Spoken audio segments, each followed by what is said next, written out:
पूरा साल हमने इस उससे गुजारा कि मेरे हस्बैंड को था ये तो नौकरी जाने वाली है. It's really funny the day he actually came back शादी के बाद and the first day he joined his job is कि उसने देखा उसके डेस्क पे कोई और बैठा हुआ था एंड ही इज लाइक नौकरी चली गई. एक तो आप शादी करा के पाकिस्तान से आए but you really have to work hard. आपको अपना ईगो साइड के ऊपर रखना है. आप एक नए मुल्क आए हैं. You have to start from scratch. वो जो नहीं था मैं हंसती थी मैं अपने हस्बैंड से कहती थी मैं पापा की परी अब बस स्टॉप पे खड़ी हुई इंतजार कर रही हूँ. पाकिस्तान में आपके ड्राइवर होते हैं but this is a new life. You have to और जो शुरू का वक्त होता है वो मुश्किल होता है. हर एक का मुश्किल होता है. आप ना अपना ईगो साइड पे कर लें. लाइक वी ऑलवेज से हमने बहुत एन अल्बर्टा में जो रहते हैं ऑयल एंड गैस के बहुत ऊपर नीचे के वो देखे हैं तो कोई मजाहमत नहीं है. आपको बिल्स देने हैं तो आपने जो भी नौकरी करनी है वो आपने करनी है. ऑफ कोर्स आप चाहते हो कि आपको आपकी फील्ड में नौकरी मिले और अल्लाह करे आपको अपनी फील्ड में नौकरी मिले. लेकिन अगर बुरा वक्त है तो कोई मसला मेक फ्रेंड्स विद पीपल जिनके इस तरह के ईगोज नहीं है कि आपके पास डिजाइनर बैग है आपके पास कौन सी गाड़ी है आपका कितना स्क्वायर फीट का घर है. Because guess what 15 years later वो ही आपके दोस्त हैं. दोज आर द फ्रेंड्स जो who have struck with you मुश्किल हालात के अंदर और आप एक दूसरे के साथ लाइफ ग्रो करते हो. एक ग्रोथ माइंडसेट होना चाहिए अपने फ्रेंड्स के साथ. वो जो numbers definitely favour Alberta because cost of living के एक तो सबसे बड़ी बात यह है कि घरों की प्राइसेस यहाँ डेफिनेटली कम है. ऑन्टेरियो से इतने लोग आए हैं. यू हॉल ने इस दफा बताया है कि सबसे ज्यादा लोग कैलगरी मूव हो रहे हैं पूरे कनाडा के अंदर. यहाँ का एजुकेशन सिस्टम इज अमेजिंग. यहाँ का एजुकेशन सिस्टम इतना एक्चुअली इतनी आपके पास चॉइस अवेलेबल है. और मेरे बच्चे एक पब्लिक स्कूल में जाते हैं मगर they have homework they have uniforms. और होमवर्क में मैं ये बात नहीं करी कि मैं टिपिकल देसी पेरेंट हूँ और मुझे है कि मेरा बच्चा होमवर्क करे. It's an academically vigorous programme. We love Canada and Canada is home for us. So this is a decision that we've made. फिर घर का ये होता है कि जिस जगह को आप घर कहते हो ना फिर आप वहां लॉन्ग टर्म रहते हो. तो हमारे लिए ये सोचना जैसे मैंने बात की थी कि सबसे बड़ी तो ऑफकोर्स चीज नौकरी है. एज लॉन्ग एज यहाँ नौकरी है हम यही हैं. जी दोस्तों, वेलकम अगेन. मेरा नाम है बहरोज़ और आज की वीडियो एक रिकॉर्डेड पॉडकास्ट है विद तमानिया जो कि अल्बर्टा में बेस्ड हैं और एक सोशल मीडिया इन्फ्लुएंसर हैं. पर जिस वजह से हमने आज उनको बुलाया इस पॉडकास्ट पे वो ये है कि हम जानना चाह रहे हैं कि अल्बर्टा में किसी को भी अगर सेटल होना हो, चाहे वो इमिग्रेट कर रहा हो कनाडा से बाहर या कनाडा के अंदर से ही मूव करने का सोच रहा हो अल्बर्टा में, तो उसके क्या प्रोज़ हैं, क्या कॉन्स हैं, क्या चैलेंजेस हैं. क्योंकि रिसेंटली हमने देखा है कि कनाडा में इन्फ्लक्स ऑफ इमिग्रेशन की वजह से, कॉस्ट ऑफ लिविंग की वजह से, इकोनॉमिक रीजंस की वजह से स्पेशली ओंटारियो में जो है वो काफ़ी बर्डन आ गया है और लोग जो हैं वो उस तरह से खुश नहीं हैं जिस तरह से हुआ करते थे आज से 3-4 साल पहले. तो हम ये जानना चाहते हैं कि ये सिचुएशन अल्बर्टा में कैसी है in terms of economics, in terms of finding a job, in terms of settling there, in terms of finding a social circle और ये इमिग्रेशन का इन्फ्लक्स. तो ये सारी चीज़ें हमसे शेयर करेंगी तमानिया इस पॉडकास्ट में. और अब आगे जाने से पहले आपसे एक स्पेशल रिक्वेस्ट है कि अगर आपको इस पॉडकास्ट से थोड़ा भी फ़ायदा हो तो लाइक का बटन ज़रूर दबाएं और उससे ज़्यादा इंपॉर्टेंट है कि सब्सक्राइब ज़रूर करें क्योंकि इस चैनल पे मैं और मेरी वाइफ बतूल कंटेंट पब्लिश करते हैं कि किस तरह से आप नॉर्थ अमेरिका मूव कर सकते हैं, यहाँ सेटल हो सकते हैं और मोर इम्पॉर्टेंटली किस तरह से यहाँ एक सक्सेसफुल लाइफ गुजार सकते हैं. अब बगैर किसी इंतजार के let's get rolling into the podcast. Tamania, अस्सलाम वालेकुम and thank you for joining. अस्सलाम वालेकुम. Thank you so much for having मी.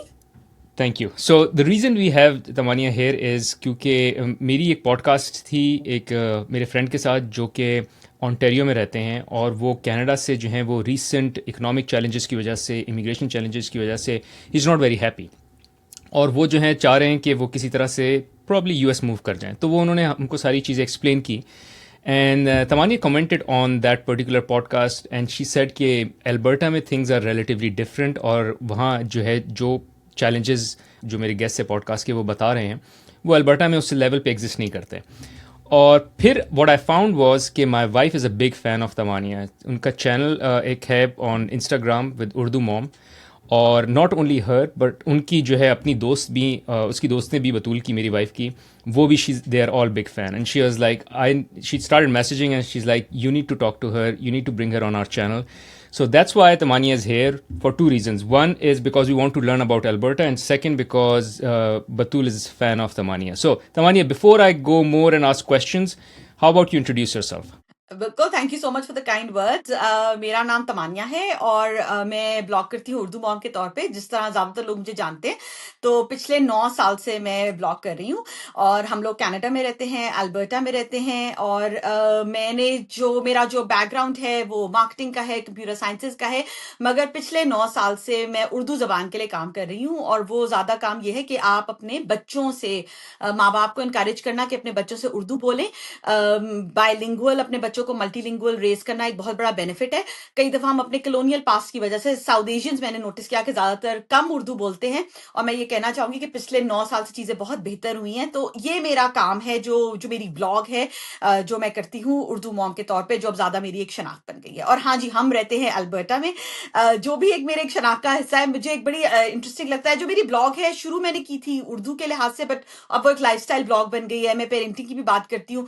हम लोग कैलगरी में रहते हैं, तो बहुत लोग हमें रीच आउट करते हैं, पूछते हैं सवाल। मुझे बड़ा अच्छा लगता है अगर कोई मुझे मैसेज करे, तो मैंने उसके सिलसिले में कुछ ब्लॉग्स भी की, अच्छा स्कूलिंग यहाँ कैसी है, क्या है।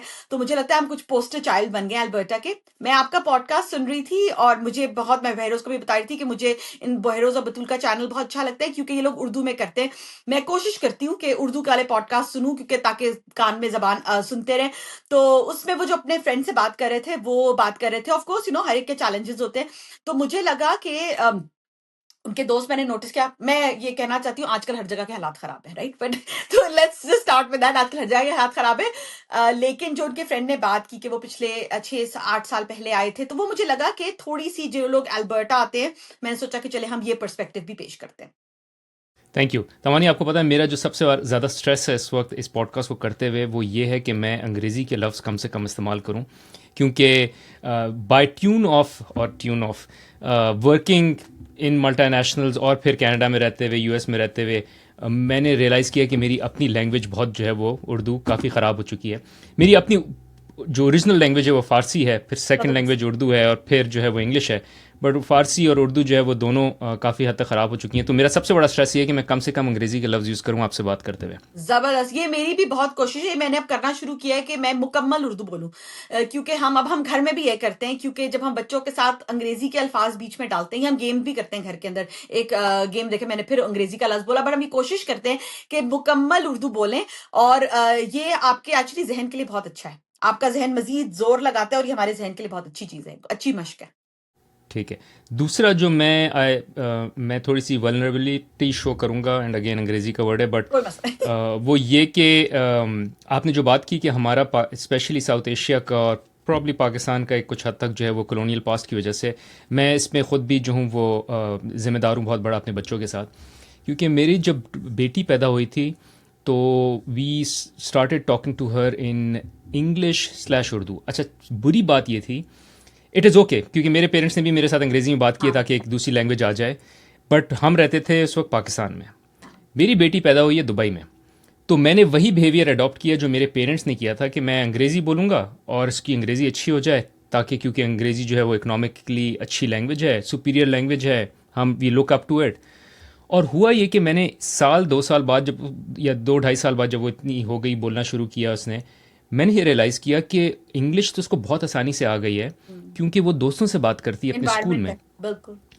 उर्दू उसको नहीं आती, क्योंकि उर्दू के लिए सिर्फ एक्सेस मैं और मेरी वाइफ हैं, और हम ही अंग्रेज़ी में बात करें। और हमको लगा कि मैं और बतूल जो हैं आपस में उर्दू में बात करेंगे तो वो पिक कर लेगी, पर उसने पिक नहीं की। मतलब उसको समझ आ गई इतनी, उसने पिक कर ली बिकॉज हम बात करते हैं, बट उसकी बोलने की जो उर्दू की जो कमांड है वो बहुत कम है। और वो इसी वजह से, क्योंकि मैंने टिपिकल वो कॉलोनियल में जो है वो उनसे इम्प्रेस होके, या looking up to the English language, वो मिस्टेक मैंने I did early on, and I really regret it. अपने बेटे के साथ मैंने रिलेटिवली रेक्टिफाई करने की कोशिश की है उसको, पर अब उसका चैलेंज दूसरा ये कि आपने अगर एक बच्चे के साथ बोल अब वो लिया तो वो दोनों बच्चा आपस में बोलते हैं, अब वो आपस दोनों में, हाँ आपस में एग्जैक्टली। अंग्रेजी बोलते हैं, हाँ। तो एनीवेज आई थॉट मैं ये जो हूँ वो बोलता चलूँ, पहले इससे पहले कि हम पॉडकास्ट में जंप करें, क्योंकि मैं अमूमन लोगों को बताता हूँ and I feel really bad about it, really feel sorry about it, but मैं लोगों को कहता हूँ आप और लोग ये मिस्टेक ना करें जो मिस्टेक मैंने की है। मैं आपसे कहना चाहती हूँ आपकी इस बात के ऊपर, और कि ये एज पेरेंट्स आई थिंक हम सब एक जर्नी के ऊपर है। मैंने खुद अपनी बेटी के साथ, जब वो काफी 2-3 साल की हो गई थी, जब हमने सही किया अपना जो अपने पाथ को रेक्टिफाई किया, क्योंकि जैसे आप कह रहे हैं, हम बाय डिफॉल्ट समझते हैं कि मेरा बच्चा तो उर्दू बोलने लगेगा, पर जब वो बच्चा नहीं बोलता, तो फिर हमने और जब से फिर मैंने ये अपनी ब्लॉग शुरू की। लेकिन मैं आपको कहना चाहती हूँ कि आपके बच्चे, क्योंकि वो घर में उर्दू सुनते हैं, तो उनको समझ आ रही है, तो उनके दिमाग, बच्चों के दिमाग बहुत तेज हैं। एट एनी पॉइंट आगे जाकर वो इस जबान को पिक कर सकते हैं, क्योंकि वो अभी भी सुन रहे हैं। तो आप एक सही बात के ऊपर हैं। एज पेरेंट्स हम बेस्ट ये कर सकते हैं, अपने बच्चों को एक्सपोज करें, आगे उनकी अपना जर्नी है। ठीक है तमानिया, थैंक यू। सॉरी, सो ये दोनों बातें मुझे बतानी थी। एक तो ये कि मेरा स्ट्रेस लेवल ये है कि मैं कम से कम अंग्रेज़ी के लफ्ज़ यूज़ करूँ, अब और बिल्कुल दूसरा ये कि स्ट्रेस मैंने अपने बच्चों के साथ एक मिस्टेक इनिशियली कर ली है जो कि लोगों को नहीं करनी चाहिए, स्पेशली अगर वो मुल्क से बाहर रह रहे हैं, ऐसे किसी इंग्लिश स्पीकिंग या नॉन नेटिव जो है वो लैंड में रह रहे हैं। अब आ जाते हैं एल्बर्टा पे। थोड़ा सा अपना जर्नी का बताएं कि कहाँ से आपने शुरू किया and what made you choose Alberta और बिल्कुल। कैलगरी। मुझे पता है आपकी पॉडकास्ट में लोग बहुत इमिग्रेशन के पॉइंट ऑफ व्यू से सुनते हैं, तो मैं उसी के पॉइंट ऑफ व्यू से बताऊंगी। और मैं क्योंकि आजकल हर कोई बात कर रहा है ग्लोबल रिसेशन की, अनसर्टेनिटी की, एम्प्लॉयमेंट की, तो फिर मैं उस पॉइंट ऑफ व्यू से भी बताऊंगी ताकि आपकी ऑडियंस के लिए वैल्यू हो सके। सो 2007 में मेरे हस्बैंड जो थे वो आए थे कनाडा, और उनका पाथ ये था कि ये हमारी लाइक शादी से पहले की बात है। उन्होंने 2000 ही 1978 की बर्थ। मैं इसलिए भी ये पॉइंट्स बता रही हूँ कि कुछ लोगों को होता है अच्छा किस एज में आए, क्या किया। तो ही 1978 बर्थ, एंड ही उन्होंने अप्लाई किया था 2001 में आफ्टर अपने बैचलर्स करने के बाद इंग्लैंड से। और जैसे पाकिस्तान में बहुत सारे लोग करते हैं, नौकरी करते हुए उन्होंने एक अप्लाई कर दी कैनेडियन इमिग्रेशन, और फिर भूल गए। फिर मास्टर्स के लिए वो इंग्लैंड गए, और उसके बाद उस वक्त आ गया कि इमिग्रेशन का आ गया। नहीं, एक्चुअली बाद में आया था, 2007 में आया था, लेट आया था, मतलब काफी 4-5 साल काफी गुजर गए। When he got his immigration 2007 के अंदर, तो सोच रहे थे अच्छा कनाडा में जाना है, लैंड करना है, क्या करना है। सो जो मेरे फादर इन लॉ हैं, आई थिंक ये काफी लोग रिलेट कर सकेंगे, पाकिस्तानी बड़े ग्लोबल होते हैं, हर जगह फैले हुए होते हैं। My father in law he was in the air force, but वो उस जमाने में ब्रुनाई में जॉब कर रहे थे। तो मैं ये बात इसलिए कह रही हूँ क्योंकि बहुत रिसर्च जरूरी है। तो मेरे फादर इन लॉ बहुत ज्यादा इकोनॉमिस्ट पढ़ना और रिसर्च करनी। तो मेरे हस्बैंड, उन्होंने कहा अच्छा कहाँ जाओगे कनाडा में, तो मेरे हस्बैंड ने कहा ओंटारियो। जैसे आप जैसे बात करें, एक नॉर्मल लैंडिंग की जगह होती है, लोग कहते हैं अच्छा वैंकूवर चले जाएं, टोरंटो चले जाएं, यूजली क्योंकि आपका कोई जानने वाला वहां होता है।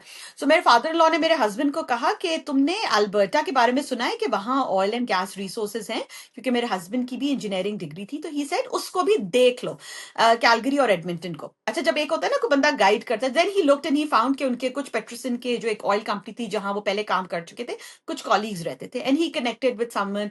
ही landed in Calgary, but he actually move to Edmonton. वहां उनके एक दोस्त थे, और मैं अभी इस पॉडकास्ट में ये भी एम्प्लॉयमेंट की भी बात करूंगी, बिकॉज आई नो कि ये भी एक बात होती है। एंड नेटवर्क बड़ा जरूरी होता है। ही वॉज लकी कि उनके एक दोस्त जो उनके साथ पाकिस्तान में वही जॉब करते थे, वो भी एडमिंटन में थे। ये 2007 की बात है।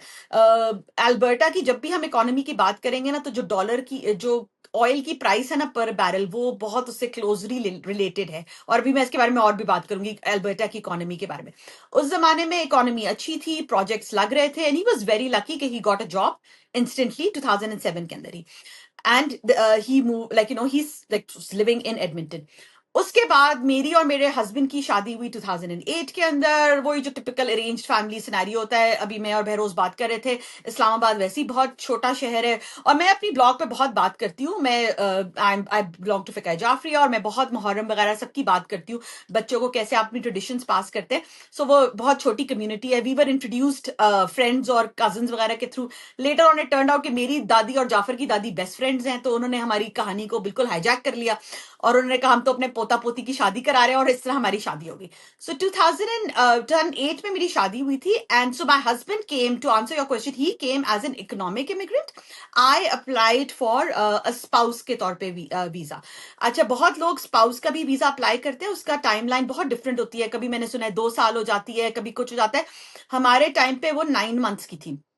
सो हमारी निकाह हुआ था जून के अंदर, एंड दिसंबर के अंदर हमारी शादी हुई थी। मेरे पास कनाडा का विजिट वीजा था, क्योंकि मैं जॉब करती थी मोबिलिंग के अंदर, इस्लामाबाद के अंदर। मेरा अपना बैकग्राउंड है, मैंने कंप्यूटर साइंसेस किया हुआ है, फिर लम से MBA किया हुआ है। मैं मोबिलिंग में जॉब करी थी उस जमाने में। कुछ शायद लोगों को याद हो, कनाडा की कंपनी होती थी रिसर्च इन मोशन, जिनकी ब्लैकबेरी एक बड़ी फ्लैगशिप प्रोडक्ट थी। तो रिसर्च इन मोशन के साथ हमारा काम था मोबिलिंग का ब्लैकबेरी लॉन्चेस करने का पाकिस्तान के अंदर। तो मैं ऑलरेडी, मेरे पास कनाडा का वीजा था, so I was able to come to Canada on a visit visa, क्योंकि मैं पहले भी आई हुई थी। पहले तो 3 महीने आके मैंने सिर्फ पार्टी किया। मैंने कहा अब तो मैं विजिट वीजा पर आई हुई हूँ, क्योंकि ना मैं जॉब के लिए अप्लाई कर सकती हूँ, ना कुछ कर सकती हूँ। सो सबसे बड़ा शौक होता है, हम लोग एडमिंटन ही लैंड किए। सबसे बड़ा शौक होता है, मैं हर एक को कहती हूँ प्लीज विंटर में मूव ना करें कनाडा, तो बहुत एक वेदर का शौक लगता है। फिर उसके बाद हम लोग, तो मैं, my husband was already in Alberta, and ये पॉइंट मैंने बहरोज को कहा था, मेंशन किया था। मेरा बैकग्राउंड जो है मार्केटिंग है और टेलीकम्युनिकेशंस है, तो अगर मैं मूव करती as an economic immigrant, so I would have chosen Ontario और I would have chosen Vancouver. जो मेरा नेटवर्क था, जो कुछ लोग जिनको मैं जानती थी जो जमाने में कनाडा इमिग्रेट कर रहे थे, वो इन शहरों में थे। अब मैं आ गई अल्बर्टा के अंदर, सो मेरा जो पीआर आया वो आया अप्रैल के अंदर। सो मैं वापस पाकिस्तान गई, आई गॉट माई पीआर, वो जो आपको स्टैंप लगता है आपके पासपोर्ट पे, and then I came back. अच्छा, मैं मई में आई, अब मैंने कहा अब तो जॉब ढूंढनी है, राइट? सो वो असल रियलिटी आपको हिट करती है। बट मैं इसकी थोड़ी सी बात इसलिए करूंगी, stop me wherever you want, but मैं सिर्फ ये लोगों को रिसेशन का बताना चाहती हूँ, क्योंकि जब आजकल एक जो रिसेशन का चल रहा है, सो 2008 के अंदर भी कनाडा, ये वो वाला जमाना है, सारे बैंक्स इर्द गिर्द दुनिया में खत्म हो रहे थे, बंद हो रहे थे। So but Canada was relatively safer, क्योंकि कनाडा की फाइनेंशियल लाइक थोड़ी, बट कनाडा में भी oil and gas, as A said, कि अल्बर्टा की पॉलिसी तो काफी इन अनसर्टेनिटी थी। सो 2008 का जो साल था, वो पूरा साल हमने इस उससे गुजारा कि मेरे हस्बैंड को था ये तो नौकरी जाने वाली है। It's really funny, the day he actually came back शादी के बाद, and the first day he joined his job is कि उसने देखा उसके डेस्क पे कोई और बैठा हुआ था, एंड ही इज लाइक, नौकरी चली गई। एक तो आप शादी करा के पाकिस्तान से आए, बट टर्न्ड आउट के his entire team was laid off and he was the only person left, and he had to sort of pivot, go into another team. तो पूरा साल हमने इसमें गुजारा कि अब ले ऑफ होने वाला है, ले ऑफ होने वाला है, because his manager was preparing him कि तुम देख लो। और मैंने जब मई में 2008 में मैंने जॉब देखनी शुरू की, ना मेरी फील्ड थी मार्केटिंग, कोई जॉब्स नहीं थी। जो मैं मार्केटिंग की जॉब्स अल्बर्टा में ढूंढ रही थी, वो या तो सेल्स की थी या कस्टमर सर्विस की थी। वो मेरा एरिया ऑफ प्रोफेशन लाइक नहीं था। If you want, we can go to the employment part later, but this is how we ended up in Alberta. Thank you for this story. मैं I just want to reflect on one thing. आपने कहा कि winters में ना आए, और हमने ये किया था, हमने अपनी लैंडिंग की थी ऑन जनवरी 13th। और मैं और बतूल जो हैं, हम जिस एयरबीएनबी में ठहरे थे, तो वो स्क्वायर वन मॉल होता है टोरंटो में, उसके पास था, मिसिसागा में। सो हमने कहा कि कुछ जाके ग्रोसरी कर लेते हैं, बिकॉज एयरबीएनबी था, so we had to do the cooking and stuff ourselves. और हम बच्चों को जैकेट्स वगैरह पहना के और स्वेटर और जैकेट पहना के जो बाहर निकले हैं, I think it was a 10 minute walk. और पहले 2 मिनट में हमने ये कहा कि हम we start looking at each other, हमने कहा ये हम कहाँ आ गए और ये हमने हमने अपने क्या साथ किया? क्या कर लिया है, and this is such a big mistake. So हमारे आंखों में ऑलमोस्ट आंसू आ गए थे by the time we reach the mall. और हमने कहा ये तो this is bad. But luckily उसके बाद कोई वेदर चेंज हो गया, we were there for like 10 days और वेदर चेंज हो गया एंड ऑल। एंड मेरी भी ये लोगों को एडवाइस होती है कि यार don't come in the winters, क्योंकि विंटर की it's a very different ball game. उसको मैनेज करना जो है वो एक बिल्कुल एक डिफरेंट तरीका है। So it's a great advice for anyone जो कि लैंड करें कि विंटर में जो है वो ना आए, अगर तो एज एन आपने कोई अच्छा इंप्रेशन लेके जाना है, because summer is just heaven here. तो anyways thank you for that. अच्छा, अब जो मेरे दो सवाल हैं वो ये हैं, दे आर अराउंड, क्योंकि मैं लोगों को ये एडवाइस करता हूँ कि जब लोग पूछते हैं कहाँ जाएं, Australia, US, Canada, Europe, what, मैं उनको कहता हूँ कि दो चीज़ें आपने जहन में रखनी है। एक ये कि सोशल सर्कल, और एक ही इकोनॉमिक्स। अगर आप पैसा बना रहे हैं, कहाँ पैसा बना सकते हैं और कहाँ आपको सोशल सर्कल मिलेगा, ये दो प्राइमरी नीड्स हैं। क्योंकि लोग जो पूछते हैं वेदर कैसा है, मैं कहता हूँ ये सब इंपॉर्टेंट है, बट ये टर्शरी है, सेकेंडरी है। जो की रीजंस हैं वो ये हैं कि आपके कोई सोशल सर्कल एग्जिस्ट यहाँ करता है, आप जो है वो अपना एज एन सोसाइटी में इंटीग्रेट हो सकते हैं, और सोशल सर्कल एग्जिस्ट करता है। और दूसरा ये कि इकोनॉमिक्स। तो इस पे बारी बारी बात कर लेते हैं। पहले इकोनॉमिक्स पे कर लेते हैं। और इकोनॉमिक्स पे आपने थोड़ी सी बात की कि आपके हस्बैंड की जॉब थी, plus I think you gone through the cycles of plus and minus, job ढूंढना सब। तो उस पर थोड़ा सा ये बताएं कि जॉब ढूंढने का अल्बर्टा में क्या तरीका होगा। Probably it would be same in Canada as well overall, but आपके पर्सपेक्टिव से थोड़ा सा एक आइडिया हो जाए कि क्या तरीक़ेकार है जॉब ढूंढने का, और अगर जॉब ना लगे तो और क्या एवेन्यूज़ हैं in terms of making income. So over to you. बिल्कुल, आई वुड से जो आपने बात की ना, मैं कहूंगी सबसे बड़ी चीज जब भी आप कहीं मूव करें, इट इज नौकरी। मैंने और मेरे हस्बैंड ने फैसला किया जब हम कनाडा आए थे कि जहां नौकरी है ना, वो शहर बेहतरीन है। और हमने जब हम लोग, जब मैं बता रही हूँ, जब मैं पहले हम लोग एडमिंटन में थे और मेरी जो थी मार्केटिंग की फील्ड थी, और जब नौकरी मैंने, तो आई रियलाइज्ड कि एक तो पाकिस्तान के अंदर आप होते हो कि आपका यहाँ किसी को नहीं पता लम्स क्या है, राइट? लाइक मैं जितना पाकिस्तान में, तो चलो मैं कह दूं, लम्स वाले वैसे ही बदनाम है कि हर दफा देखे, मैंने भी 10 दफा लम्स कह ही दिया इस पॉडकास्ट में। लोग कहते हैं कि लम्स लम्स लम्स करते रहते हैं। वो बात ये होती है कि the network is so strong, right? यहाँ आप किसी को नहीं पता, नो वन केयर्स। आपकी जो एक डेजिग्नेशन है, no one cares that you manage 6 people. They're like, you're 28 years old, why were you managing 6 people? Like, why? और आप कहते हो मैंने MBA किया हुआ, वो कहते तुमने इस एज में MBA क्यों किया, तुमने क्यों नहीं, लाइक व्हाई, लाइक तुमने ज्यादा, तो ये कुछ चीज होती है. सो आपको जो है एक अपने जो थोड़ा सा ईगो है ना वो आपको साइड पे करना पड़ता है. You are starting totally from scratch. So मैं बात कर लेती हूँ इसकी कि मेरे लिए जो what worked for me is, मैं बताया कि बहुत स्ट्रगल थी, और वो ना थोड़ा सा आपको अपना उस पर आना पड़ता है. But the best thing is that Canada के अंदर बहुत गवर्नमेंट की तरफ से प्रोग्राम्स होते हैं. आप रीच देखें अपनी उसी के अंदर इमिग्रेशन सर्विसेज जो आपको गाइड करेंगी, and that is what I did. वो प्रोग्राम्स होते हैं, ब्रिजिंग प्रोग्राम्स होते हैं. सो दे हेल्प यू कि अगर आपकी जो फील्ड है, बिकॉज ऑब्वियसली दे वांट कि अगर एक क्वालिफाइड बंदा है तो वो आकर इकोनॉमी में उसी तरह कंट्रीब्यूट करे, बिकॉज फिर ही आप टैक्स देना शुरू करेंगे और आप उनके लिए वैल्यूएबल मेंबर बनेंगे. सो आई जॉइंड अ प्रोग्राम. उस जमाने में एक ब्रेडन इंस्टीट्यूट होता था. मैं ये बहुत पहले की बात करी, 2008 के. आई एम श्योर वो कुछ और बन गया होगा, फंडिंग पे डिपेंड करता है. So they really help, you know, they customise your resume उस लिहाज से, कनाडा के लिहाज से. सो आपको बहुत अपने वो जो वैनिटी फीचर्स होते हैं ना वो हटाने पड़ते हैं, और आपको बहुत टू द पॉइंट आना पड़ता है कि ये मैंने किया है. सो वो रेज्यूमे को अपडेट करते हैं. वो आपको बताते हैं कि आपने मार्केट में टैप इन कैसे करना है. जो एक नेटवर्क होता है, जो मैंने बात की कि you know my husband got lucky कि he had a colleague here, right. यहाँ जैसे NED वालों का बहुत नेटवर्क है, UET वालों का बहुत नेटवर्क है. I could not benefit from अपने लम्स का नेटवर्क, क्योंकि जो लम्स के लोग थे वो ऑन्टेरियो या उसके अंदर थे. यहाँ इतने नहीं थे, उस जमाने में तो बिल्कुल भी नहीं थे. अब यहाँ फिर आने शुरू हो गए. And another thing I did which I urge everyone to do is, specially से मेरी फील्ड थी मार्केटिंग और कम्युनिकेशंस की, आई स्टार्टेड वॉलंटियरिंग. आपको अगर रेलेवेंट वर्क एक्सपीरियंस चाहिए, so there was this, you know, I sort of went to a lot of जैसे job fears पे जाते हो, उसके ऊपर जाते हो. So मैंने दो चीजें की. एक तो क्योंकि मैंने पढ़ा हुआ था, और दूसरा एज एन इमिग्रेंट आपके पैसे भी कम होते हैं. सो मैंने कोई मास्टर्स प्रोग्राम नहीं ज्वाइन किया. वो आई रियली फील यहाँ इतनी उसकी वैल्यू नहीं है. I started a continuing education का प्रोग्राम. तो आप वो PR में कर सकते हैं, जो भी आपकी फील्ड हो. उससे ये होता है कि U of A के अंदर, यूनिवर्सिटी ऑफ अल्बर्टा के अंदर, एक तो आपको हर रोज घर से बाहर निकलने की आदत होती है, दूसरा आप प्रोफेसर से मिलते हो, अपने स्टूडेंट से मिलते हो, आपकी बातचीत शुरू होती है. And then I started volunteering. और जिस ऑर्गेनाइजेशन में मैं वॉलंटियर करी थी, क्योंकि obviously you have to back it up with a lot of hard work, after 2 months they offered me a job there, and that is how I got a job. But I tell everyone के हर दफा हो सकता है story इतनी अच्छी ना हो, मगर आपको रेफरेंसेस मिल जाते हैं, आपको एक अपने काम की सैंपल्स मिल जाती हैं, which is what you need to be able to work. Or then you also have to be ready to, you have to be very very flexible. I applaud a lot of people who work, like who move here with their children. मैं और मेरे जो husband थे, हम दो लोग थे, young लोग थे, हमारे लिए इतना नहीं था, हमारे लिए आसान था. और दिस आई विल से कि जब ये 2008 के एंड के अंदर मुझे नौकरी मिल गई, and my husband got laid off. This was December, and बड़े आराम से, ही टोल्ड मी, मैं अपनी यूनिवर्सिटी गई, मैं वापस आई, रात को ही टोल्ड मी कि अच्छा, लाइक पहले क्यों नहीं बताया. He's like, तुम परेशान होती हो, but this has happened, so I have 2 weeks, I've gotten the 2 weeks notice, now I have to look for work. And my husband then found work in Saskatchewan, which is a province जो Alberta के east के ऊपर है, बिल्कुल बीच में आता है Canada के. एंड दैट इज वेयर, वहां उस जमाने में जॉब्स थी, एंड उस जमाने में हम रिजाइना मूव किए थे. So this is something that I would tell everyone. You really have to work hard. आपको अपना ईगो साइड के ऊपर रखना है. आप एक नए मुल्क आए हैं, you have to start from scratch.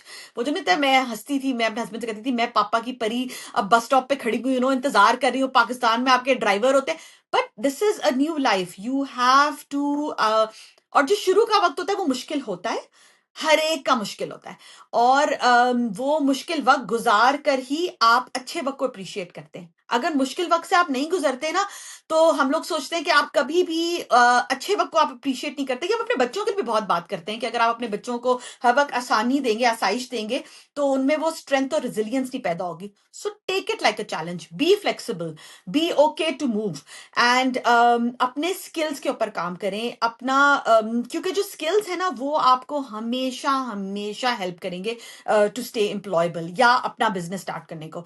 Which I will से कि अगर जो आप कह रहे हैं और एवेन्यूज है, तो other avenues are starting your own business. अगर आपको जॉब नहीं मिलती, which is another thing that you can start. अच्छा दोस्तों, एक इंपॉर्टेंट कॉल आउट, अगर तो आप कनाडा में बेस्ड हैं और अपनी कनाडा में इनकम इंक्रीज़ करना चाहते हैं, अपनी इन्वेस्टमेंट्स बढ़ाना चाहते हैं, वेल्थ बिल्ड करना चाहते हैं, पैसिव इनकम जनरेट करना चाहते हैं, तो इसी के लिए मैंने एक कोर्स बनाया है which is a 7-hour course. उस कोर्स का लिंक मैं छोड़ दूंगा डिस्क्रिप्शन ऑफ दिस वीडियो में। उस कोर्स में मैं सारी टेक्निक सिखाता हूँ with regards to how to save, how to invest, और मोर इम्पॉर्टेंटली किस तरह से ज़्यादा इनकम जनरेट की जा सकती है। इसमें मैं सारी चीज़ें कवर करता हूँ जो कि वेरी पिक्यूलियर टू कनाडा हैं, यानी कि TFS से, RRSP, FHS से, सारे स्मार्ट हैक्स जिस तरह से आप जो हैं वो अपना टैक्स बचा सकते हैं, अपनी इनकम ज़्यादा कर सकते हैं, इन्वेस्ट करके पैसिव इनकम मज़ीद बढ़ा सकते हैं और बेहतर से बेहतर कर सकते हैं। अच्छा, इस कोर्स की जो सबसे स्पेशल बात है वो ये है कि it comes with a full refund policy with in 14 days. तो अगर 14 दिन के अंदर अंदर आपको जो है इस कोर्स से फ़ायदा नहीं होता तो आप जो है वो फुल रिफंड मांग सकते हैं without any question asked. The moment you send an email to us saying कि मुझे इससे कोई फ़ायदा नहीं हुआ या ये बातें मुझे पहले से पता थी, मेरे रिफ़ंड कर दें पैसे, तो उसी वक्त आपको पैसे रिफ़ंड कर दिए जाएंगे within 14 days of you purchasing the course. I highly recommend आप इसको ज़रूर चेकआउट करें and I am sure you will find value out of this course. जैसे कि मैंने पहले कहा, I will leave the link to this course in the description of this video. I highly recommend you check it out. Got it. अच्छा, एक चीज़ में मैं बात करना चाहूँगा which is you guys came very young. तो मैं लोगों को ये भी एडवाइस करता हूँ क्योंकि लोग ये कहते हैं कि स्पेशली मिडल ईस्ट वालों का चैलेंज होता है कि हम थोड़े पैसे और बना लें, 1 साल की और सेविंग कर लें, टैक्स फ्री सेविंग है, और फिर आ जाएं। तो मैं ये कहता हूँ कि there is a sweet spot. और होता है कि उसके बाद जो है वो डिमिनिशिंग रिटर्न्स हो जाते हैं। बेशक आप पैसा ज़्यादा बना रहे होंगे बट आपकी ईगो इन्फ्लेट होना शुरू हो जाती है, Yes. बिकॉज मैं सीनियर हूँ, मुझे हाँ. इतने लोग रिपोर्ट करते हैं। तो you have to find a sweet spot, especially middle east वालों के लिए। Maybe coming in 20s is too young but also coming in late 30s is too old as well. I तो would say बीच का एक sweet spot है, वो बहुत अच्छा है, जिसमें आपके कुछ पैसे हों और कुछ आपने स्किल्स भी जमा करनी हो, बट इतनी भी ईगो इन्फ्लेट ना हुई हो और ना ही इतने स्किल्स आपने मिडल ईस्ट वाले जमा कर ली हो कि वो यहाँ रेलिवेंट ना हो। सो आई थिंक इट्स मेरे हिसाब से आई केम व्हेन आई वाज 33। हाँ. तो अर्ली 30s जो है वो मैं उन लोगों को रेकमेंड करता हूँ, वो बहुत प्यारा टाइम होता है। मतलब when you are 30 to 34 that is a good time for you to come. I would totally say that because आपको पैसे से ज्यादा it's the resilience. Like I remember the time कि मेरे हस्बैंड ने जो हमारा जो बैंक अकाउंट था ना वो बिल्कुल खत्म हो गया था, तो हमने कहा ओके अब हम ना नौकरी, आई रिमेम्बर कि बिल्कुल नौकरी भी नहीं थी और वो बैंक और उसके बाद शुरू होनी थी। सो इट वाज लाइक आपके तो अच्छा ये, but you actually need resilience. अब वो आपके पास अपनी 30s के अंदर, अर्ली 30s के अंदर होती है कि आपके तो हो जाएगा, कर लेंगे। एंड जैसे आप ना अपना ईगो साइड पे कर लें। लाइक वी ऑलवेज से, हमने बहुत एंड अल्बर्टा में तो रहते हुए ऑयल एंड गैस के बहुत ऊपर नीचे के वो देखे हैं, तो कोई मजाहमत नहीं है। आपको बिल्स देने हैं तो आपने जो भी नौकरी करनी है वो आपने करनी है। ऑफ कोर्स आप चाहते हो कि आपको आपकी फील्ड में नौकरी मिले और अल्लाह करे आपको अपनी फील्ड में नौकरी मिले, लेकिन अगर बुरा वक्त है तो कोई मसला नहीं है। यहाँ कोई मसला नहीं है, अपने ईगो को साइड पे रख के काम करना है। Bills have to be paid. So well said. मैं इस पे एक चीज़ और ऐड करूँगा। मैंने देखा है वो लोग कामयाब रहते हैं जो इस माइंडसेट से आते हैं कि अगर पिज़्ज़ा भी बेचना पड़े तो बेचेंगे। ऐसा होता नहीं है, बट अगर आप वो अपने ब्रेन को सर ट्रेन करके आए ना, this is my new life, ये मेरा नया घर है, I will make it work whatever it takes. मैंने देखा है वो लोग ज़्यादा सक्सेसफुल रहते हैं। मैंने एक दो लोगों से जब मैं मिला था तो उन्होंने इसी तरह बात की कि मुझे फ़र्क नहीं पड़ता एनीथिंग। मैं कहता था why is he talking like this, and now I have seen them कि वो बहुत अच्छा सक्सीड कर चुके हैं। हाँ. इसलिए नहीं क्योंकि वो कम सोच कर आए थे, इसलिए क्योंकि दे वर प्रिपेयर्ड फॉर एवरीथिंग और एनीथिंग।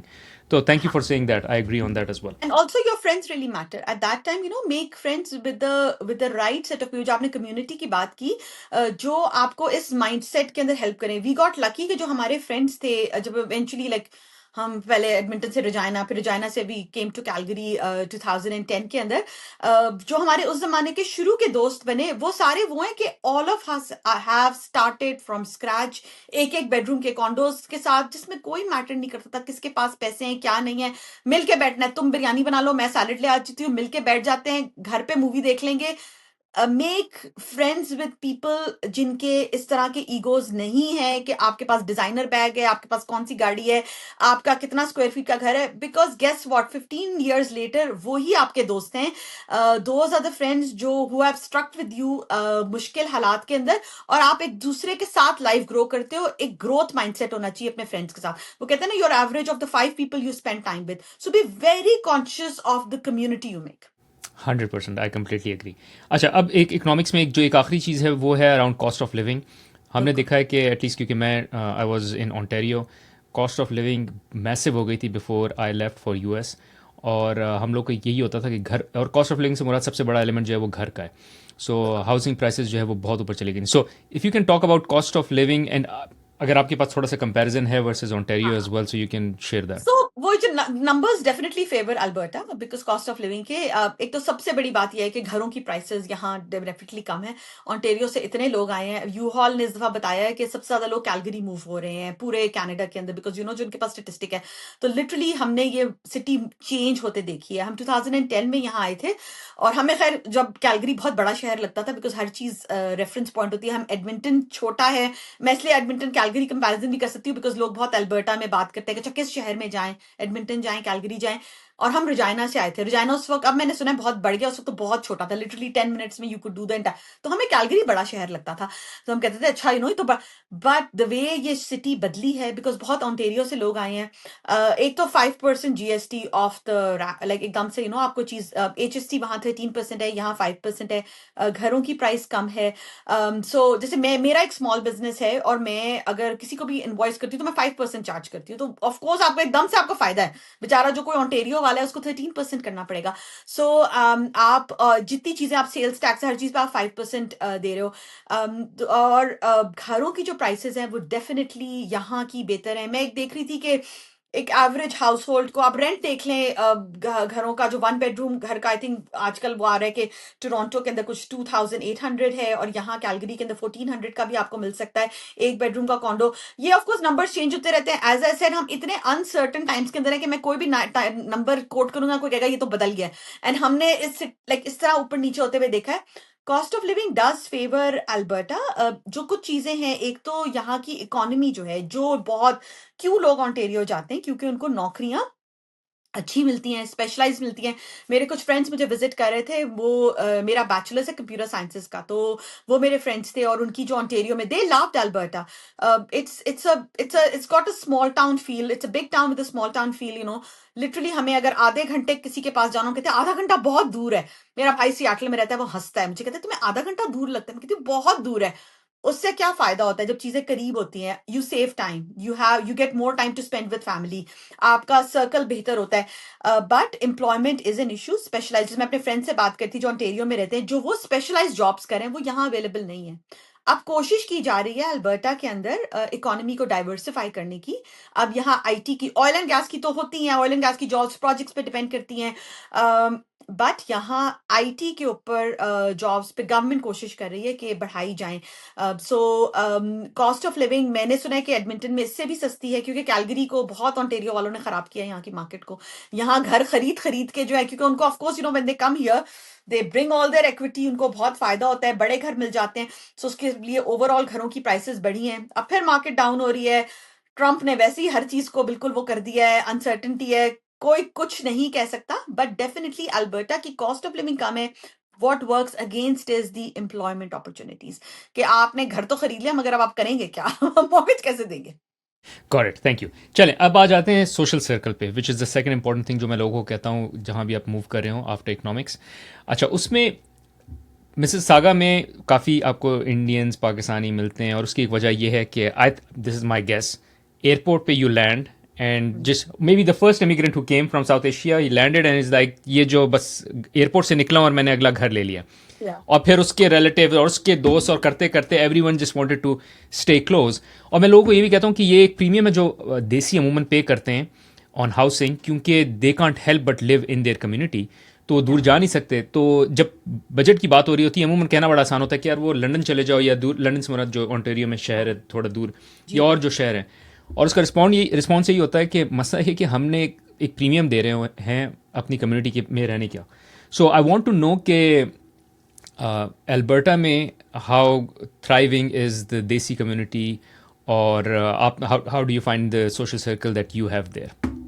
It's growing obviously. जब पहले शुरू में कम्युनिटी कम थी, आप यू विल लिटरली नो अच्छा कौन कौन से हैं कैलगरी में। जो भी कैलगरी की बात करेगा वो 4 क्वाड्रेंट्स के लिहाज से करेगा। तो जो आपने बात की ना, जैसे जो मिसिसागा है, तो यहाँ नॉर्थ ईस्ट का इलाका है। लोगों को बड़ा फनी लगता है जब हम कहते हैं ना नॉर्थ ईस्ट कहते हैं, but this is how Calgary में बात होती है शहर की। 4 क्वाड्रेंट्स हैं। सो जो नॉर्थ ईस्ट है विच इज लाइक दी, जहाँ एयरपोर्ट है, सारे देसी वहीं रहते हैं। सो दिस इज रियली फनी। मैं और मेरा भाई तो जोकिंग अबाउट इट कि वाकई देसी हिलते नहीं है एयरपोर्ट से, बस थक जाओ सात मेला बाहर रह गए।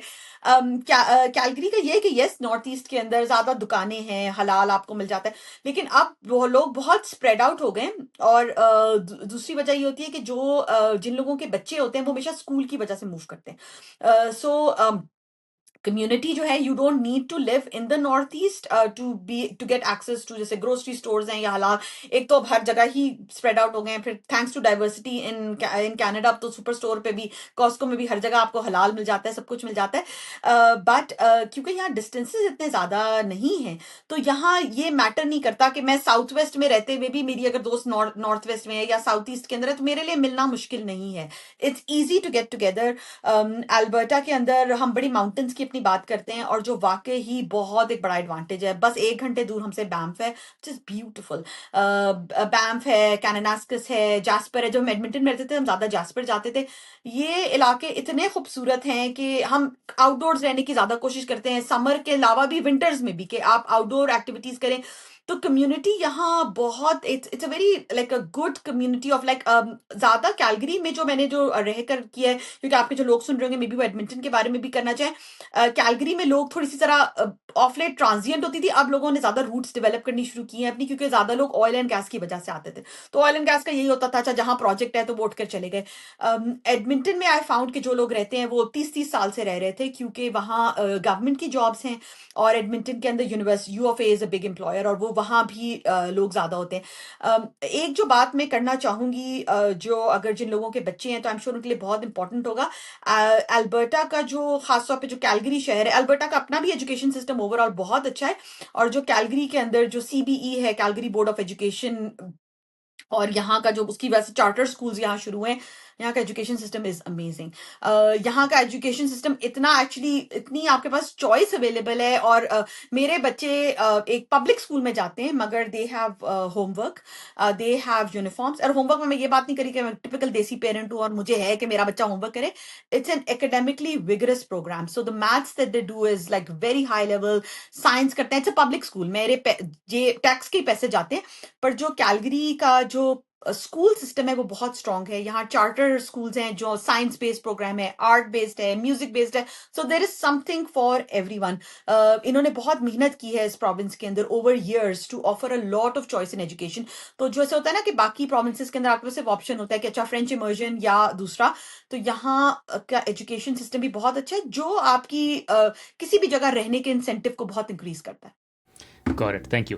अच्छा, आप मुझे एक चीज़ बताएं, जो एक चैलेंज जब मैं अपने फ्रेंड से पॉडकास्ट कर रहा था, and they talked about, one is economics, के नौकरियां कम हैं, कॉस्ट ऑफ लिविंग बढ़ गई है, बट दूसरा is the immigration flow as well, जिसमें बहुत से इलीगल तरीके से या रॉन्ग डॉक्यूमेंटेशन शो करके बहुत से आए हैं। और मैं एक अपने दोस्त से बात कर रहा था, and I was like, because now I am in US, मैंने कहा इतना क्या प्रॉब्लम है, मतलब हम भी तो इमिग्रेंट्स ही हैं। उसने कहा यार, जब हम आए थे, the quality of immigrant has changed, and it's nothing to do with India और पाकिस्तान, या कोई specific ethnicity point of view से नहीं है। इट्स जस्ट दैट जो कनाडा का स्ट्रक्चर था वो ऐसा था सिस्टम कि वो they would be more qualified educated immigrants आते थे। अब जो है वो ख़त्म हो गया है। सो द न्यू इमिग्रेंट्स, ये जो स्टूडेंट्स या जो भी हैं, वो असल में पढ़ने के लिए यहाँ आ नहीं रहे हैं, वो सिर्फ इसलिए आ रहे हैं क्योंकि उनको किसी तरह एंट्री मिल जाए, and maybe they are not the high quality immigrant as जो कि टिपिकली आते थे कनाडा में। तो एनीवेज, ये मैं पूछना चाह रहा हूँ कि अल्बर्टा में ये क्या situation, because Ontario I know for a fact is very much flooded with immigrants, और उसकी वजह से बहुत स्ट्रेन आ रहा है on the public infrastructure as well, like hospitals, trains and all. तो अल्बर्टा में how is the situation with regards to immigration flow? हमारे पास अब ट्रैफिक जैम होने लगे, जिसका हमें कोई आइडिया नहीं था। हम कहते थे ट्रैफिक जैम ये क्या होता है, रश आवर ये क्या होता है, तो अब वो होना शुरू हो गया। ऑब्वियसली आपको जो एक जो ऑफ कोर्स किसी भी शहर के अंदर जब भी पॉपुलेशन बढ़ती है, तो चीजों पे, इंफ्रास्ट्रक्चर पे, हर चीज के ऊपर, स्कूल्स के अंदर, स्कूल में क्लास साइजेस के ऊपर, हर चीज के ऊपर फर्क आता है। एम्प्लॉयमेंट अपॉर्चुनिटीज के ऊपर अल्बर्टा में पहले कहते थे कि और जॉब तो कोई मुश्किल नहीं होती, पर अब उसके ऊपर भी देयर इज कॉम्पिटिशन उसके ऊपर, बिकॉज ऑब्वियसली जो लोग आ रहे हैं उनको नौकरी चाहिए, अपनी ये चाहिए, वो चाहिए होता है। I would say, I think ये as a stance as an immigrant depend करता है। जो आपने बात की ना, आप किस एज इन लाइफ के अंदर आए और आप फिर कहाँ ठहरे, तो मेरा और मेरे हस्बैंड का ये था कि हम पहले पाकिस्तान में रहते थे, then he studied in England, and then he immigrated to Canada, his brother immigrated, tried immigration in Australia, his parents have lived in Brunei, my husband is also lived in the Middle East. So एक होता है ना कि आप जब इतनी जगह का एक्सपीरियंस आपका ओवरऑल, तो मेरा भाई यूएस के अंदर रहता है, we love Canada and Canada is home for us. So this is a decision that we've made. फिर घर का ये होता है कि जिस जगह को आप घर कहते हो ना, फिर आप वहां लॉन्ग टर्म रहते हो. तो हमारे लिए ये सोचना, जैसे मैंने बात की थी कि सबसे बड़ी तो ऑफकोर्स चीज नौकरी है. एज लॉन्ग एज यहाँ नौकरी है, हम यही हैं, ठीक है. तो फिर ऑफ कोर्स सिस्टम के अंदर कि कुछ पॉलिसीज की वजह से, गवर्नमेंट की पॉलिसीज की वजह से कुछ चीजें हुई जो एक मेरे ख्याल से the way the floodgates were open, literally आप लोगों को अगर इस तरीके से दावत दे रहे हैं तो लोग तो फिर अपॉर्चुनिटी का फायदा उठाएंगे, right. Can you blame them? Because obviously आपने एक जो फिल्टर जो अपना था उसको जब आपने रिलैक्स किया तो लोग तो उसका फायदा उठाएंगे. देन अब उसको टाइम लगेगा, अब चीजें ठीक होने में बहुत टाइम लगेगा. और जो मैं आपको बताई ना कि जो हम तो इतना ये एब एंड फ्लो देखते जा रहे हैं, तो हमें कि ठीक है, you know what, this is another wave, तो सिट बैक, देखो. So this is what I advise to a lot of people के ये एमबीए में सिखाते हैं ना कि long term strategies important, investments के अंदर भी long term strategies important. So you always have to look at the long term के उसमें आपको फायदा रहेगा. Put your head down, long term एक जगह कर लिया, आप टिक के रहें.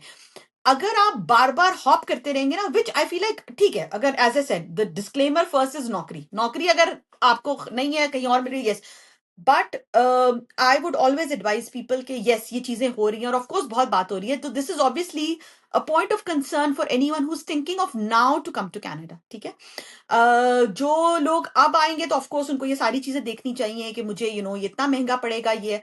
बट जो लोग यहाँ रह रहे हैं, आई वुड से ये अब आपकी स्टांस पे डिपेंड करता है. Do you think Canada is home? If Canada is home for you, फिर तो अब आपने यहाँ टिकना है. Put your head down. बुरे वक्त आ रहे हैं, लेट्स सी, अब तो 4 साल हमारे पता नहीं नेबर हमारे साथ क्या हाल करेगा. We will see how things go. Obviously Alberta के अंदर health care was much better, but अब यहाँ वेट टाइम्स बढ़ रहे हैं. But I will say this, हम इतने साल से यहाँ रह रहे हैं, हमने ये देखा कि जो कोई वनरेबल होता है ना, जैसे कभी बच्चों का कोई मसला हुआ या कभी कोई इमरजेंसी हुई, तो उसमें फॉरेन हेल्प मिल जाती है, वो वहां मिल जाती है. उसके अंदर कोई इतने बुरे हालात नहीं हुए, अल्लाह का शुक्र है. या तो अभी हमें कभी इतने को बुरे हालात फेस नहीं करने, अल्लाह का शुक्र है. बट जो अपने लोगों से भी इनके डिस्कस करते हैं, अगर कोई बहुत वनरेबल है, कोई बहुत बूढ़ा है या कोई बच्चा है या किसी की बहुत, तो उसको रिसोर्सेज फॉरन मिल जाएंगे. Obviously if you part of the general healthy population, तो फिर उसके अंदर वेट टाइम्स में इंक्रीज आया है. Thank you. I completely agree on जो आपने बात की कि make a home and obviously economics are important because you have to put bread on the table. पर फैमिली के लिए बहुत इंपॉर्टेंट है और हम ये अब रियलाइज़ कर रहे हैं बिकॉज जब तक बच्चे छोटे थे we ended up moving because of economic reasons और इसीलिए हम यूएस से भी मूव हुए थे. Our company moved us here and all. पर अब जब कंपनी फिर कह रही है ना मूव करो, तो I am like no, I can't do it anymore. I have to settle some place जहाँ, और बच्चों के लिए ज़्यादा इंपॉर्टेंट हो गया बिकॉज वो कहते हैं we can't change friends every time. और हम जो है वो एक और वो इनसाइड आउट जो वो इनसाइड आउट हाँ, the movie, I don't know if you seen it, बिल्कुल. उसमें वन के I've बाद seen तो वो this. और भी मतलब अब वो बच्चे वो एग्जाम्पल भी देखा उसके साथ कैसे. So we are even more worried कि अब हमने जो है वो मजीद एक्सपेरिमेंट नहीं करने with regards to moving and all. But thank you. अच्छा, last thing that I want to pick your brain on is, क्योंकि आपने शुरू में बात की थी ट्रेडिशंस मेंटेन करना. सो Yes. It's not Alberta specific, it's more जब आप अपने नेटिव लैंड से बाहर होते हैं तो आप कैसे इंश्योर करती हैं कि आप अपने बच्चों के और अपने ट्रेडिशंस को अलाइव रखें while तो also being diverse and while also being integrated in the Canada society and all. बिल्कुल, आई वुड से दैट, बिल्कुल. जो बच्चों को कल्चर से कनेक्टेड रखना तो रूट्स से है, राइट. कि आपने बच्चों को रूट्स देके उनकी आइडेंटिटी क्या है. मैं हमेशा कहती हूँ कि मैं पाकिस्तानी कनेडियन हूँ, मगर मेरे बच्चे कनेडियन पाकिस्तानी हैं, कि वो यहाँ पैदा हुए हैं, राइट. सो उनका घर ये है. हम कोशिश करते हैं कि हम पाकिस्तान को विजिट करें. अब बच्चे बड़े हो रहे हैं, ग्रेड्स, माई डॉटर्स माशाल्लाह 14, फिर बेटा 10 साल का है, फिर एक छोटा है हमारा 3 साल का. जब बच्चे बड़े होते हैं तो ऑब्वियसली मुश्किल होता है. आई विल से दिस के हम कल्चर को, अपने बच्चों को अगर आप रूटेड रखेंगे, घर में अपनी उर्दू जबान बोलें. इसकी मैं एक एग्जांपल ये देती हूँ, जो भी अपनी पंजाबी सिंधी जो भी है, मैं इसकी एग्जांपल ये देती हूँ कि मैं एक प्लेग्राउंड में थी, मेरी बेटी छोटी थी, तो हर जबान, हर मुल्क जो भी इमिग्रेंट आया था वो अपनी जबान बोल रहा था. रशियन अपने बच्चे से रशियन बोल रहा था, चाइनीज अपने बच्चे से.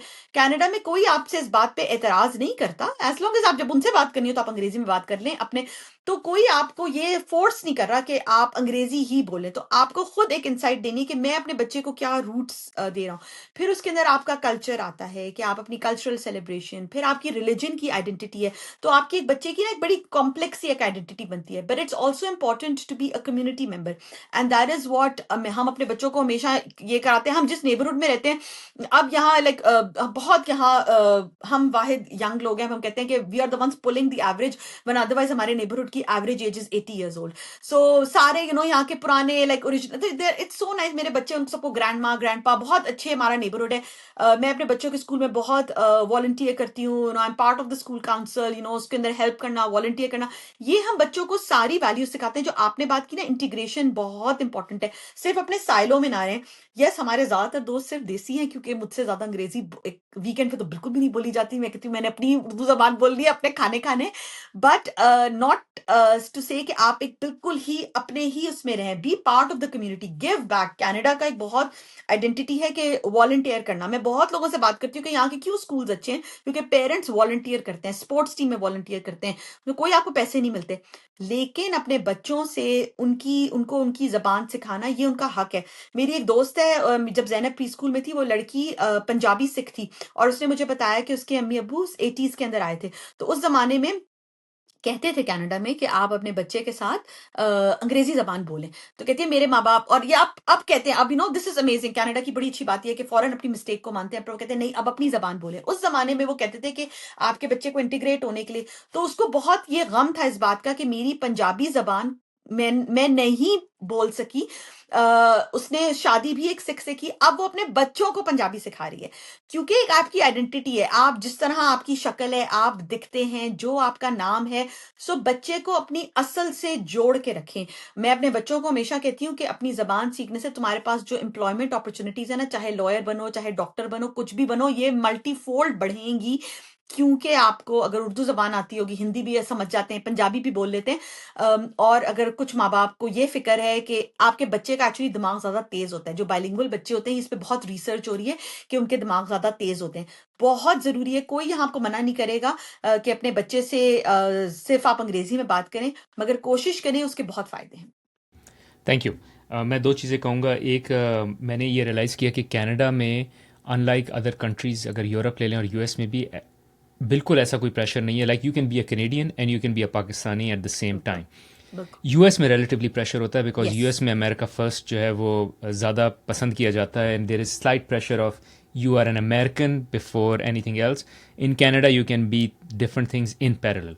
यस। दूसरी जो आपने बात की, इस पे मैंने बहुत थिंकिंग की है विद रिगार्ड्स टू कि मेरे ज़्यादा फ्रेंड्स अभी भी देसी हैं। So despite me wanting to integrate और एक्सेप्टिंग के, मतलब मैं बिल्कुल पाकिस्तानी बन के अपना रहे हैं कनाडा में, you become a Canadian as well. और उसका एक चैलेंज ये होता है कि दोस्त जो हैं वो फिर भी मेरे देसी हैं, और मैं यही रियलाइज़ करता था, and I have come to terms with it, which is कि जिस जिस एथनिसिटी के साथ या जिस कल्चर के साथ आप स्कूल में गए होते हैं, उन्हीं के साथ आपको कन्वर्सेशंस करना आसान होती हैं। हाँ। इसलिए क्योंकि मैंने स्पोर्ट क्रिकेट खेला है, मैंने क्रिकेट की बातें की है, मेरा म्यूज़िक जो है वो probably Sufi music to ghazal music and all of that, right? So all of this is very, like I can not relate to American football, ice hockey. अच्छा, मेरे बच्चे डिफरेंट हैं, बिकॉज हाँ। वो पढ़े यहाँ हैं, तो वो स्कूल की वजह से उनको वो बेनिफिट है। सो उनके लिए cricket is not a sport any हाँ। मोर। उनके लिए जो स्पोर्ट है वो अमेरिकन फुटबॉल है, उनके लिए स्पोर्ट आइस बिल्कुल। हॉकी है। So I stop blaming myself, क्योंकि मुझे बहुत होता था, मुझे बहुत बुरे लगते हैं वो लोग जो बिल्कुल अपने साइलों में रहते हैं और बस पाकिस्तानी बन के, या अमूमन यूके में इस तरह की बहुत सी हाँ। पॉपुलेशन है, कनाडा में भी है, कि वो बिल्कुल इंटीग्रेट नहीं करते। और मैं ये कहता था कि ये मेरे लिए एक स्ट्रगल है कि मतलब मैं किसी कोई गोरे के साथ ऐसी दोस्ती करना जो मेरी देसी के साथ है। And then I started to, मैंने कहा कि नहीं, मुझे अपने आप को, I don't need to be hard on myself, it's just because मैं उनके साथ स्कूल में नहीं पढ़ा। तो हाँ। मेरे बच्चे उनके साथ स्कूल में पढ़ रहे हैं, तो दे आर कैनेडियंस उनको फर्स्ट, देन वो पाकिस्तान बिल्कुल लेटर। बिल्कुल उनको, बट मैं इसको एक बात इसको कहना चाहती हूँ कि कनाडा में डाइवर्सिटी का ये बहुत बड़ा फायदा है कि जो मेरे बच्चों के जितने दोस्त हैं वो सारे ज्यादातर देसी मुस्लिम हैं। मुझे अपने बच्चों को कुछ बहुत सारी चीजें जो है ना, जैसे रमजान के अंदर रोजे उनके सारे फ्रेंड्स रख रहे होते हैं, सो उनके लिए बहुत एक नेचुरल प्रोसेस है। उनका हर बच्चा अपने अम्मी अबू से अपनी जबान बोलता है। अरबी है वो अपने बच्चों से अम्मा अब्बा से अरबी बोल रहा है, बंगाली है वो बोल रहा है, इंडियन है वो। तो मेरे बच्चों को ये बात अजीब नहीं लगती कि उनकी माँ इंसिस्ट करती है कि बेटा तुमने उर्दू ही बोलनी है घर में। तो ये कनाडा में डाइवर्सिटी का बहुत बड़ा फायदा है कि जो डाइवर्सिटी है वो सेलिब्रेट की जाती है। सो मेरे जो बच्चों के दोस्त हैं वो बहुत उन जैसी सिमिलर सिचुएशन में हैं, तो मेरे बच्चे जो है ना वो समझ सकते हैं कि मेरे अम्मा अब्बा ऐसा क्यों करते हैं, क्योंकि उनके दोस्तों के भी अम्मा अब्बा यही कर रहे होते हैं। थैंक यू तमानिया, दिस वाज वंडरफुल कॉन्वर्सेशन। अब मुझे आप सिर्फ आखिरी सवाल ये कि अगर किसी ने आपको रीच आउट करना हो, so where can they reach out to you और फॉलो यू? ओ बिल्कुल, आप मुझे इंस्टाग्राम पे उर्दू मॉम @urdu mom पे देख सकते हैं। और जो आपने बात की ना बच्चों से, छोटे बच्चों से, अब मैंने एक रीसेंट अपना एक प्रोजेक्ट शुरू किया है, इसको उर्दू प्री स्कूल। सो मैंने एक शुरू किया है अपनी छोटे बच्चों के लिए, जिसमें बच्चों के लिए उर्दू की नर्सरी राइम्स, तो वो @urdu प्री स्कूल है। और उसकी यूट्यूब की वीडियोस भी हैं, क्योंकि मुझे लगता है हम माँ बाप भी बहुत उर्दू की वो नज़में भूल गए हैं, तो क्योंकि हम कहते हैं मैं क्यों अपने बच्चे को ये अंग्रेजी की नज़म सुना रही हूँ, जब मैंने उर्दू की क्यों नहीं सुना रही। तो आई रियलाइज कि हम कई दफा हमें याद नहीं है। सो मैंने प्रोजेक्ट इसीलिए शुरू किया है कि बच्चे भी देख सकें, उनके माँ बाप भी देख सकें, और बच्चे जो हैं वो बचपन से, जैसे बेबी ही हैं, उसी वक्त से उनके माँ बाप उनके साथ उर्दू बोल सकें। So thank you so much for having me, and I hope इससे आपकी ऑडियंस के सवाल जो हैं आंसर हुए होंगे। बट आई वांट टू से आजकल किसी जगह की कोई गारंटी नहीं है, तो जो है ना आजकल जहां बैठे हुए वहीं तसल्ली से बैठे रहें। Got it. Thank you, Tamania. Thanks a lot, No, and thank you hope so to much for bring you having me. again on the podcast. Thank you. Thank you so much for having me. Bilkul.